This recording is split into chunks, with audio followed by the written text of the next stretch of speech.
concerns that you have that are not being addressed on mainstream TV or Indian TV. So, you are my guest today. So the phone number will flash up on the screen. I believe it's 0121 289 5000. Give us a call. Phone lines will be open throughout, and I shall do my best to answer each and every one of those calls and get your questions answered.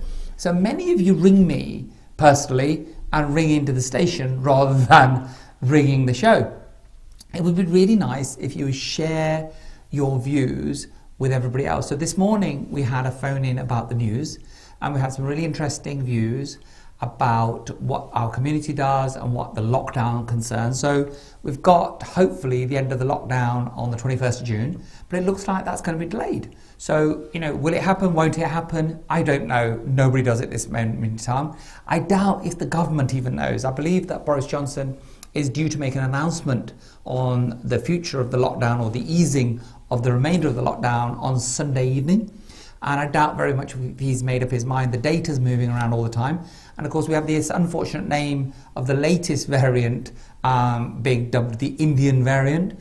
So it's quite unfortunate that we have that situation going on. But you know what? It's never the English variant. It's always South African or the Kent or something. So the number's up on your screens right now, 0121 289 5000. My colleagues are eagerly waiting for your calls, and I'm really looking forward to the contribution of you guys on what it is that you have to say. So it's one of the only English speaking shows that we have on Indian TV right now, and we started that back in September. It was quite a bold decision that we all jointly made at the station, that we can have people that whose primary language isn't Punjabi can listen and watch the show.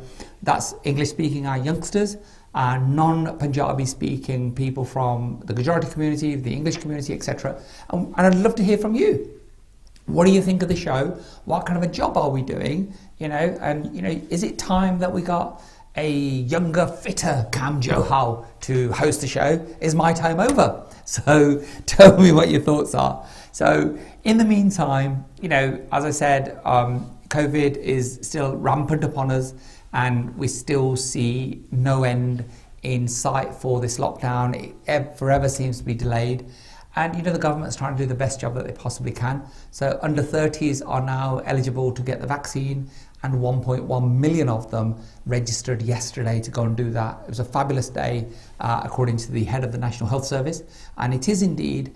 And it seems that the under 30s are much more eager than the older generations to get the vaccine. The government really had to sell the vaccine to older people, and especially people in minority communities.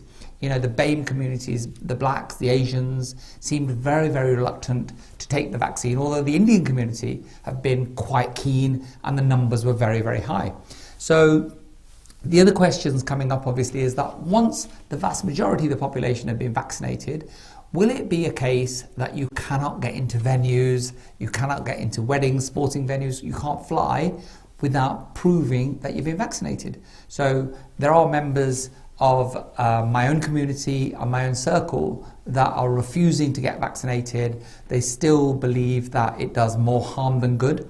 They believe that the survival rates are very high without it, that the government's case or the science case has not been proven. What are your views on that? Should we be taking it? Now, I want to stick quite tightly to those kind of views. Should we be taking it? Shouldn't we be taking it? And what are your thoughts about the fact that we once again may face a delay in the reopening of our country? What are the implications for you and your businesses? What are the implications for the country as a whole? And what are the implications for your social life? Because one of the big things, especially the Indian community, loves is a good wedding, and they're huge in numbers, 4, 5, 600,000 people. And of course, those haven't happened since last year. And we've had a major restriction, and a lady phoned in this morning saying that, she felt that the COVID restrictions should be lifted, and we should be able to go back to our normal lives. It's been long enough now. And are you fed up? Are you fed up of wearing a mask? Are you fed up of this 2 meter distancing? What are your feelings about that? And should the ban get extended beyond the 21st of June, will you obey and adhere to the ban? All right. Will you keep 2 meters of distancing? Will you still wear a mask? So there is a point of view in which that if we've been vaccinated and you've had 2 doses, so's the vast majority of the population, why are we still wearing masks? If the vaccine works, then why do we have to keep a 2 meter distance? Why do we still have to wear masks? It seems counterproductive that the government would issue those kind of guidelines. Once, if there's so much faith in the vaccine, why do I still have to stand 2 meters apart from somebody? So I'd love to hear your views, see what they are and where you are.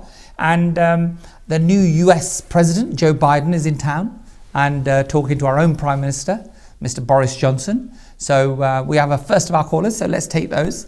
So hello, how are you? Yeah, not bad, thank you. Who am I speaking to? Sorry? Who am I speaking to? My name's Jatinder Singh. Hi Jatinder, how are you? All right, not bad. Thank you for calling. Yeah, hi. Are you enjoying this beautiful weather? Well, this weather is what my DNA likes, so yes. It's finally here, summer, huh? Well, it's here, in part. Yeah, look, open neck, linens, absolutely beautiful. Yeah, it's very good. It's very good. So, okay, what have you got to say for yourself? What points do you want to raise? who am I speaking to? Cam. All right, okay. I'm watching your show on the telly here. Okay. And, I because I teach, I have a slightly more critical view of things. Okay. And, I'm not blaming you for this. I see you as a messenger of a bigger message, which is the government. And this emphasis on Indian communities and Asian communities not being so compliant or being a little bit reckless in terms of not maybe taking the advice of having the jabs. I've had 2 jabs myself. Okay. So it's not that I don't believe in that, but I think the question that has to be asked is, you look at the indigenous population, they themselves are saying, elements of them are saying that they don't want the jab. Mm-hmm. So I think there's an undue sort of pressure on us unnecessarily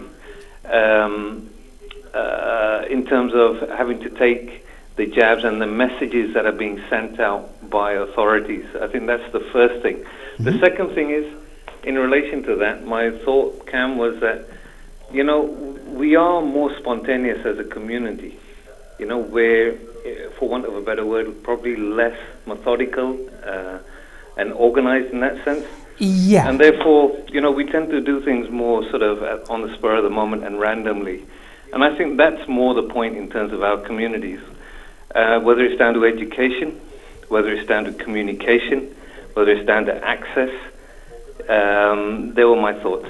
Jatinder, that's a really good point. We are, like you said, we're more spontaneous, and yep. We don't know what diaries and timekeeping is sometimes. Yeah, not as well. Right? So, we're not so good. I think in terms of, the government figures are there, and whether you believe those or not depends on which side of the conspiracy argument that you stand. Mm. So, the government figures showed that the white population or indigenous, population were taking the jabs at certain percentages. The Indian community was slightly behind that. And then the black community was some way down in terms of numbers. They're probably, I think they're furthest down in terms of probably stages, I guess. That's right? So like you said, there are a number of factors that are involved in that, and nobody really knows what the exact reason is. I don't know. I think it's. Let me give you an example. Please. I live in Leicester. You live in Leicester? My hometown. I live in Leicester. Way, whereabouts? Here in Belgrave. So you go to the People's Centre or you go to somewhere else. Yeah. Now, from each time I've been, right, they've been predominantly indigenous people queuing up. Uh-huh. Now, how come they can get the message and not in the non-white communities? Do you think they're not getting the message, or they're not going after receiving the message? No, I don't think it's a case of not going, because in a college of 2,000 that I teach in, mm-hmm. right, all the kids know what's going on. Right. And they take that message home. Of course. Yeah, and they talk to parents and grandparents. Yeah. So I think it's a fallacy. I think it's just an illusion that the media presents, because that's what the government has fed them. Do you think the figures are then altered to feed that? Because I mean, you're in the heart of the Indian community in Leicester, right? I'm a Leicester boy, so I know Belgrave very well, right? And I know the People Centre very well. So if you're also a teacher, which school do you teach at? No, but, I'd rather not say. Okay, that's fine. But do you teach at a predominantly Indian attended school? No. Okay. In a predominantly white area. Okay, so what you're saying is the kids all know what's going on. They take all that news back to their parents. Yeah. And so why are the parents not going to get vaccinated? I don't believe they don't. I believe they do get vaccinated. Okay, so what motivates the government then to give us these... because they need to pin something on somebody. Because the simple argument is, this is now called a Delta virus. Okay. If you listen to Andrew Marr and other people like this who do these commentaries, they are still using jargon like the Indian virus. That's right. Yes, Andrew Marr on Sunday referred to developing nations as the third world. I mean, that's old hat. That's colonial language now. It's not the language of a modern era. No. And he represents, a lot of people. Well, he represents, he's when they talk about these things, I'm very critical. I was just coming back shopping now with my wife, and I just walked into my parents' place, and I saw you on the telly, and I thought, this chap's raising some solid issues, but the question is, I can't shoot the messenger here. I just wanted to give my sort of penny's worth into the conversation. Look, it's very valuable. So thank you very much for calling, and your opinions count, and they are those of an informed individual. Yeah, no worries. But what I'd like to get to is, so you don't believe the figures? Is that correct? No, it's not what I'm saying. What I'm saying is there's lies, damn lies, and there's statistics. Yes. Now I don't know if looking at you, you're probably a similar age to me. So, from that point of view, we know that you can play numbers whichever way you like. What's the reason? I'll give you 5 o'clock news today on BBC Radio 4. The 5 o'clock news today. I'm in the car with my wife. I'll give you a very specific example. Now, again, it's not the presenter. It's the information the presenter is conveying.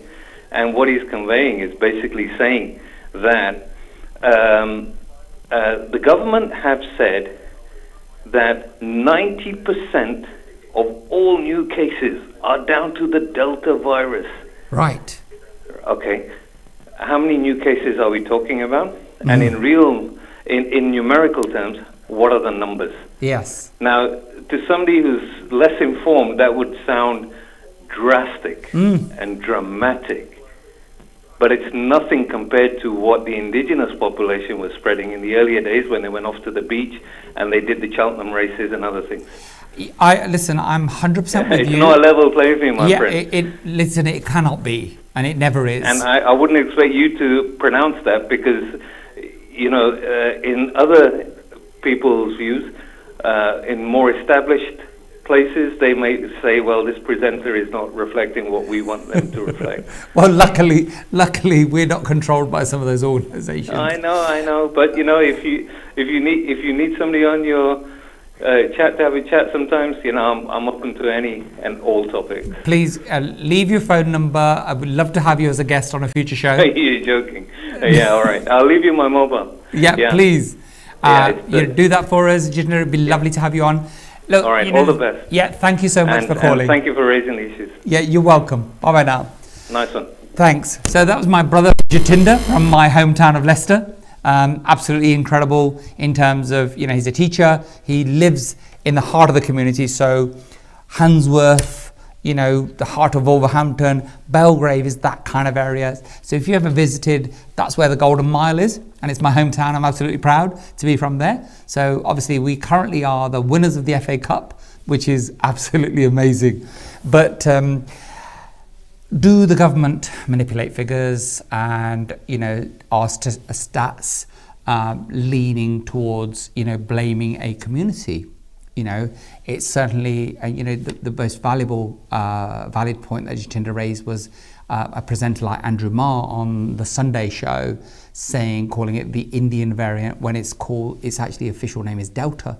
And even to somebody that, purports to be well-read and well-informed, that's not a name that I've heard very often. And I referred to it this morning as the Indian variant because that's what the press is reporting. So the BBC and Sky News are still reporting it as the Indian variant. And, are those things designed to split communities so that we are starting to blame each other? Because obviously, there are conspiracy theories that go around and they're not all lies and they're not all true. So, there was a huge conspiracy theories around the motivation of the vaccine and what the side effects were and what it was going to do to us. So I think we have another caller, so we'll take that. And so, hello? Hello? Hello. Hi. Who am I speaking to? I'm actually Kam's wife. Are you? Yes. Oh, right. Hello, how are you? I'm very well, thank you. And what's your point? My point is that the gentleman that came on earlier, I think his name was Jatinder, and he was saying he was listening to Radio 4. I was also listening to a radio... Oh. Right, hello, how are you? I'm very well, Hi. thank you. What's your point? My point is... Hello, could you turn your TV down? Of course. And so I think Jatinder was saying that he was watching the Andrew Marr show on Sunday? Yes, but he also mentioned... I'm actually on the TV. Could you turn your volume down for me? My volume's right down. Okay. How can we... Okay, your point was? My point was that the gentleman earlier, who's just been on, Jatinder, said that the government is talking about the Delta variant. That is all they're saying is that there's 7,000 cases up and down the country. And I don't think they're blaming anybody because when the Spanish flu took, I don't know how many millions, at the end of the day, nobody just wanted to claim the variant, but it was known as the Spanish flu. But all it is that there's 7,000 new cases. I personally don't think that the government is blaming or trying to divide anybody. I just think that they're giving information. Okay, so you believe all the stats and you believe everything the government tells us? I don't believe everything. I just listen to it. I haven't listened to the news for probably the past 6 weeks. It was just that I was dropping my son off at the station and I just decided to listen to Radio 4 today. Okay. So what Jatinder was saying was that, stats can be used to prove everything or anything as the case may be. So, he's saying that maybe the government is manipulating the figures to show that Black and Asian community isn't taking the vaccine jab as well as the indigenous white population. So my thoughts on that matter are the figures and, is the government then manipulating those figures, which he, I think, said that they're not. It would have been great to have kept Jatinder on the line, by the way. Then he could have made his own points, and I'm sure he'd have some of those. And maybe at some point we'll do that. That will have multiple callers having this discussion. So you don't think that it's discriminatory that they're calling it the Indian variant, that they're not referring it to as the Delta variant? No, I don't think they are. On Radio 4, they mentioned it and they called it the Delta variant. They didn't say the Indian variant. Fabulous. So the news this morning, the BBC was all reporting that it was the Indian variant that was still to blame. So I suppose there's an element of them catching up, isn't there? Oh, absolutely. I mean, at the end of the day, they're going to call it something. So when the Spanish flu was called the Spanish flu, nobody wanted to take claim that it was called the Spanish flu. So, I don't see why we're getting so offended by it. At the end of the day, we had the Kent variant. I don't think people were offended in Kent, and now this is just the Indian variant, which is It is the Indian variant because lots of people came back from India Can you? and the borders were not closed. But can you understand, the point that you alluded to is when you started calling it the Kent variant, then people in Kent would be very offended. So it's I don't think they understandable got that. offended. I mean, at that point I was watching the news and I don't think people were offended by it. So I just think that we shouldn't get offended by this. We're all in it together, and I have friends who work for the NHS, and every day I get a text message or a message to say there's a pop-up vaccination centre, and there's this many vaccines going. And by the end of the day, my friends will always message and say all of the vaccines went today. So people are coming up and taking their vaccines. Doesn't matter whether they're black, white, brown. We're all in it together. And just switch off and don't listen to the news, I say. Make your own mind up of this. But how do you then make up your own mind if you don't listen to the news? If you don't know You what's can going make up your mind. Okay. So if we're all in it together, what about those that say, I'm not having the vaccine because there's a conspiracy behind it? Well, then I think they are being selfish, and I think we should all be together, help society, and that is the only way we can eradicate this pandemic. Fabulous. Great points. Thank you so much for calling in today. Really appreciate that. Thank you. Appreciate your views. Thank you. Okay. So Bye. that was Mrs. Johal. So thank you very much for that. So what's your view? We have opposing views, which is fabulous. That's what happens in a democracy. So Jatinder's doubting some of those figures, but he didn't allude to the reason that the government is issuing those kind of figures. So then we have another view, which is, I believe all the figures, we're all in it together. If we're all in it together, what about the people that are not having the vaccine? Because there are numbers that aren't having it. BAME community, white community, whoever they are, there are people that are refusing to have the vaccine. Social media is full of people who are very, very suspicious and indeed say that the infection rates and the survival rates are just as good if you don't have the vaccine. I think we have another caller, so we'll take them. Hello? Hello. Hello, Ji. Hello, good evening. Good evening. Who am I speaking to? I'm a retired doctor. My name is Aijaz, Muhammad Aijaz. What was your name, sir? Muhammad Aijaz. Muhammad? Aijaz, I-J-A-Z. Aijaz. Dr. Muhammad Aijaz, please share your views with us. Thank you for calling. I've heard in the news because of this pandemic, that they are easing the proclaimed this lockdown and easing restriction from 21st of June. That is what Prime Minister has announced. That's but correct. I think it's very premature because still this disease is not controlled, and they should not hurry in easing the lockdown. And this lot of variants, as you said, Indian variant and the Delta variant are coming into play and affecting people.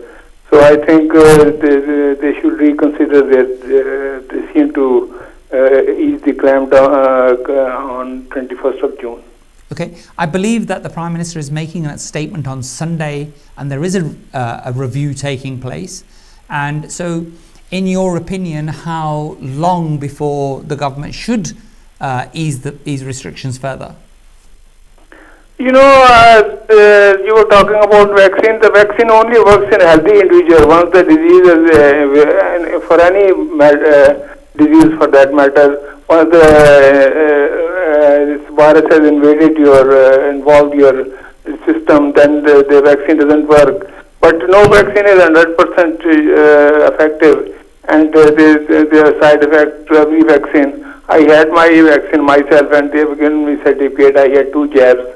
So, but this people should not be scared of having these jabs and vaccines. They are for protection for healthy people, because once your system is invaded by this virus, then the vaccine doesn't work, Yeah. Okay. So tell me something about, so if people in our community, in our family, refuse to have the vaccine, Should we? There's no, you can't force people, but Of course. they should have common sense that this is for their good. That this vaccine will protect you from having this terrible disease, which is pandemic all over the world, and so many variants have been identified. One Indian variant, you're saying. Should I point out another thing that I've heard in the news? That there is another disease coming up in India, and a lot of people have died due to that, black fungus. What my knowledge is that this may be complication of this disease, because if steroids or other medicines are used, your body resistance and immunity becomes low, and it can cause other diseases, and black fungus is one of them. Oh my goodness! So you think we have post COVID pandemic? We're going to get the black fungus pandemic? I'm not sure if it is a pandemic, but I've heard some cases people have died due to this in India. Sure. But I don't know if in other parts of because in India this is causing a lot of havoc, and COVID-19 is a pandemic. But this is maybe complication of this disease, because it lowers the body resistance, and it may be caused by that factor, Very much so. Thank you very much for sharing your views. Anything else you'd like to share with us, Dr. Ijaz? I would urge people, of any age, young or old, or any people who are healthy and have not been affected by, to have a jab, because this vaccine, no vaccine is 100% effective, but they should have a jab for protection and to have it voluntarily, because this is for their own safety, and it will protect them against this terrible disease, Definitely. Thank you so much for sharing your views with us. Thank you for calling in. And we will speak to you at some other point. So that was Dr. Muhammad Ijaz sharing his views about the vaccine and saying there's no danger in terms of getting vaccinated. And his recommendation, that's his personal recommendation, is that we all should be vaccinated, and that's the only way to protect ourselves. So some interesting points of view coming in. So we'll continue with the show, and we are looking at receiving your calls today and your points of view about the vaccine, about the G7 summit that's currently taking place in our country. And this morning's news was reporting that Joe Biden, the US president, was saying that Boris Johnson hadn't handled the Northern Ireland issue very well, which is an issue that the Americans and the British love to discuss about Ireland. And obviously the Americans have huge heritage in terms of large proportion of the American Irish American population originates from Ireland, very much like my own community originates from the Punjab, and we have massive affiliation and great affection for our homeland, even those of us that weren't born there. We love the food, we love the music, and we just love the culture. So it's understandable how those affiliations translate over many hundreds of years. And so to any US president, the Irish is a very important issue. And and mention of that is made to the British Prime Minister of any persuasion by most American presidents. So this one's no different. So we have the G7 coming up, and the US president had warned the Russian president in good old Cold War fashion that any interference in any world affairs by the Russians will be dealt with in a firm manner. So usual saber rattling before any summit, everybody trying to strengthen their positions. I don't know what Vladimir Putin has said of the summit and of the incoming US president. And I'm sure there's no love lost there between those two leaders and those two countries. But, how are we coping with the pandemic? Have you got weddings planned for post-pandemic? 21st of June is when we are expecting a lifting of the remainder of virtually all of the restrictions. I believe the 2-meter rule is being relaxed, and social gatherings are going to be limitless in the same fashion that funerals were last month de-restricted from the 30 that were allowed to unlimited numbers. Now, there is a school of thought, and there's some reports coming through, that even if this version of lockdown is extended for a week or 2 weeks or a month, then large-scale weddings will be allowed to continue, because it's the Prime Minister's view that that should happen, and that these postponements that people have had, where they've booked and rebooked their special day, that we've had enough of that. That social distancing should still take place, that people should only be without their mask whilst they're sitting down, very much as in restaurants at this moment in time. And apart from the first dance, there should be no dancing. So no bhangra for us, guys. So what the DJs are going to do and what all those dancers and are going to do, remains to be seen. So even though large-scale weddings are coming back, I believe that still the regulations will say that we shouldn't be dancing apart from the first dance, and we should certainly not be doing the sort of things that we get up to, especially at our Punjabi weddings. So that remains to be seen if that happens. And so we have got our next caller, so I'll take that now. Hello, good evening. Hello. Hello, Kam. Hi. Hi, it's Jitendra again. Hi, Jitendra. Like a bit from me. Hi, what's your point? The first was in what I mentioned about the virus. Yeah.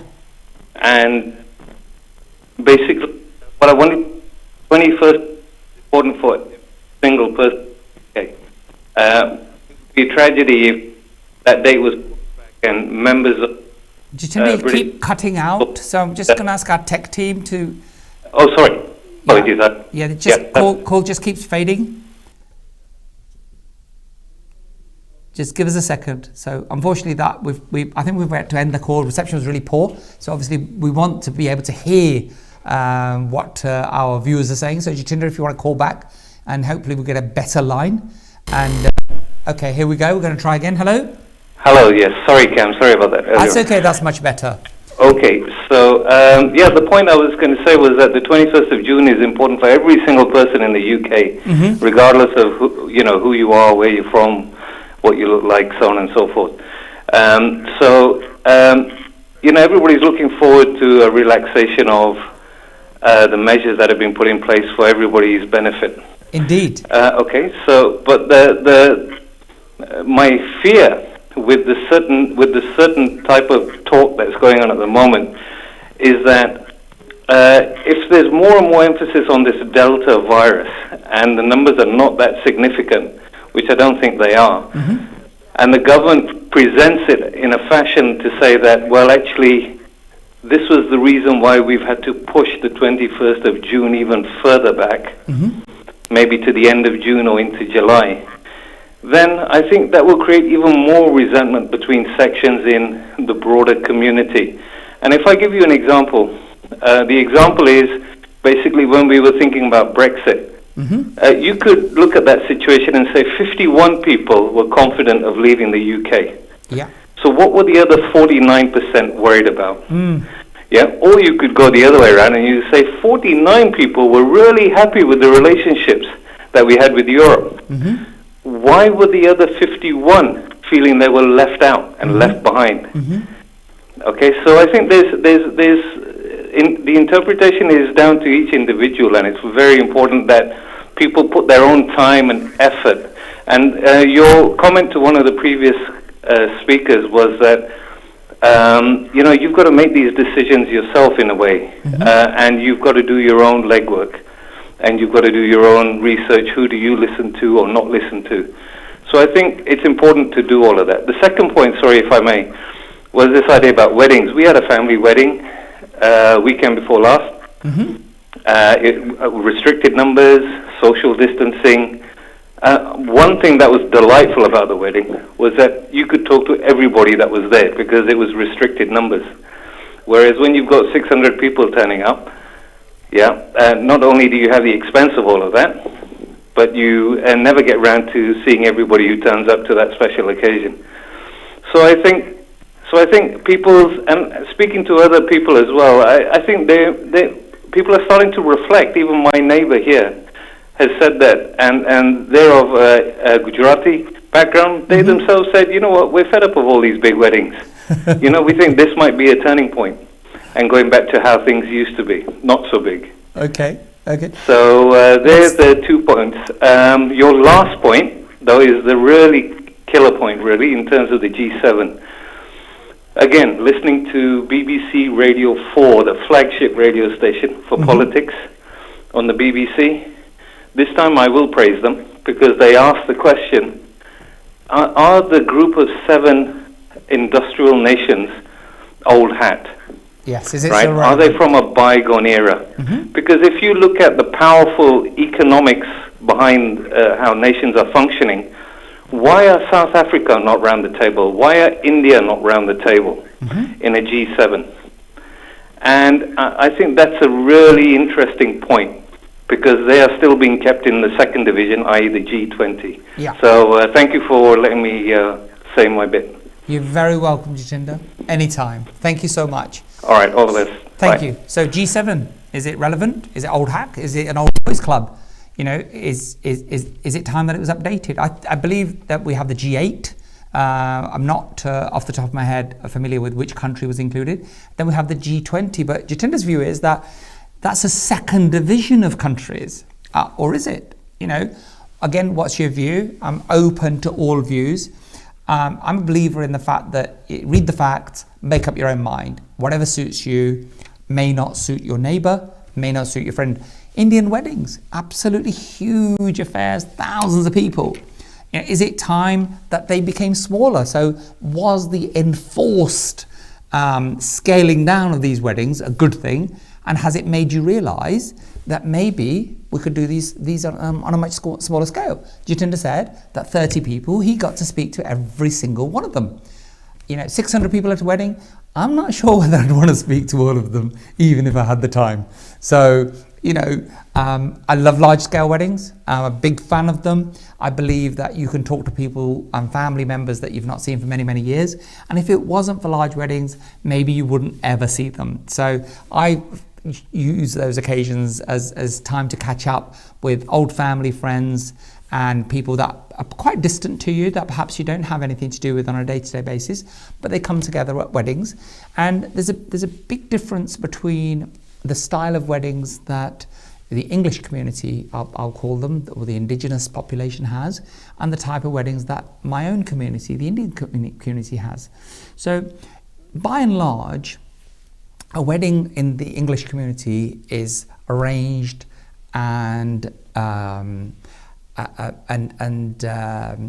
entered into by the couple themselves. And very often payment is made by the individuals getting married.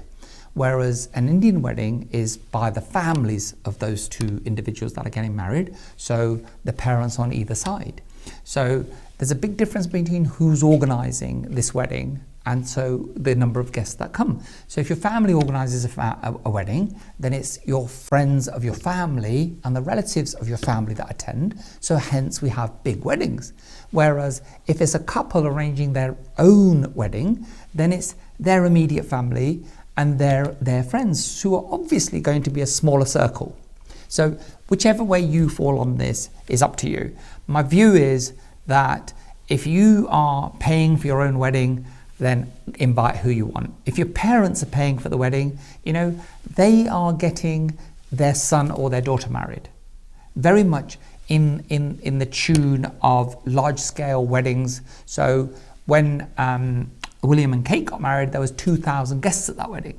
They obviously didn't know all of those people, but there were heads of state and there were people very much in the same vein that Indian marriages are arranged, that you invite your second, third, fourth cousin. People back home from your villages get invited because your parents or your grandparents had relations with them. So I think it's a different question. There's two different questions on should weddings be big, should weddings be small. So obviously the choice is personal. And now that we've seen small weddings that have been enforced on us, we can actually make a choice. So, you make an informed choice as, do you like these 30 people weddings? And to some communities, it's made no difference because 30, 40 people are normally how many people attend these weddings. But of course, to the Indian communities, to the Muslim communities, to the Bengali communities, and many others who have large-scale weddings with 300, 400, 500 people, there's been very, very restrictive. And many weddings are being cancelled, many weddings are being postponed, and religious ceremonies have taken place. I know in the Sikh community that Gurdwara functions have been done. So according to our custom and our religion, the weddings have been performed. The civil ceremonies have been performed, but the parties and the reception, as you would call them, have been postponed. Great idea. Would those receptions ever happen? I don't know. And I'm sure some of those families will say, nah, we're not going to bother, and others will. I obviously have some friends that have a vested interest. So in wedding photographers, wedding videographers, DJs, I have some very dear friends who have function halls that depend for their livelihood on us having weddings and large-scale weddings. And their business has been decimated by the pandemic. So what's happened to your business? So we've had some interesting views, and we've had some views about the G7, and we've had views about the government and the government's figures being brought into doubt. We've had callers saying that, the government can use figures to demonstrate anything. That indeed, calling things like the Indian variant or the Kent variant, and we had the South African variant, is discriminatory, and it splits us as a people. So is that a tactic that governments use, or politicians, shall I say, use to split us as a people? So they highlight our differences so that it sets off one against the other. And what often happens is that those things keep us from fighting amongst ourselves, rather than putting those of us that are elected officials and holding them to account. So what are your views? What are the calls? What are your thoughts? 0121 289 5000. We're eagerly awaiting for your calls. There's no need to be shy. You are the guest of this show today, and it's your opportunity to come on and air your views, good, bad, or indifferent, as long as they're polite and they are actually genuine views and you're not going to offend any individual. You have the floor. So don't be shy and call and see where you are with those things. So weddings and parties, etc. So the other thing that was in the news that I covered this morning was that young people are not reporting sexual assault, sexual discrimination in schools. Particularly young women are not reporting that because they feel that the authorities, mostly the teachers, are not doing anything about it. It's not being taken seriously, and so therefore youngsters feel that that it's not something that they're going to report. I'm going to come back to this after our next caller. So hello. Hello. Am I live on? Hi, you're live on air. Who am I speaking to? I'm Sundar Dada from Greenport. It's first time I'm calling you. There were no big weddings at all. Sorry? No big programs. Be simple and kind. Okay.